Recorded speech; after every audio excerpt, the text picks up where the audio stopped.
Hi అండి. Welcome to taste details. నేను మీ అనుష. అందరూ ఎలా ఉన్నారు? అందరూ బాగానే ఉన్నారనుకుంటున్నాను. నేనైతే బాగానే ఉన్నాను. ఏం లేదండి బాబు, ఇంట్లో ఖాళీగా ఉన్నావు కదా, పిల్లలకి ఏమైనా చేసి పెట్టచ్చు కదా అని మా పతిగారు ఆర్డర్ వేశారండి.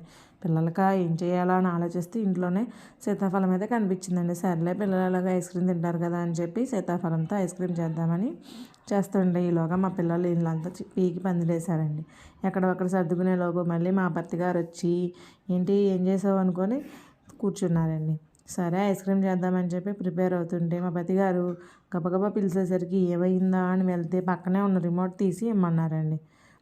ఏంటండి, పక్కనే ఉంది కదా రిమోట్ అని నువ్వు దేనుకున్నావు అని అన్నారు. సర్లే, ఇచ్చేసి ఎంతుందో మనకెందుకు గొడవ అని చెప్పి మన పనిలోకి మనం వెళ్ళిపోదాం అని చెప్పి వచ్చేసి ఐస్ క్రీమ్ అయితే ప్రిపేర్ చేసేసానండి. చేసేసి దీన్ని బట్టి నాకు ఏమర్థమైందంటే, భర్తకి బద్ధకరత్న, పిల్లలకి దూలరత్న అనే అవార్డు ఇవ్వాలండి బాబు. మీరేమంటారు? కామెంట్ చేయండి. వీడియో నచ్చితే ఒక లైక్ వేయండి.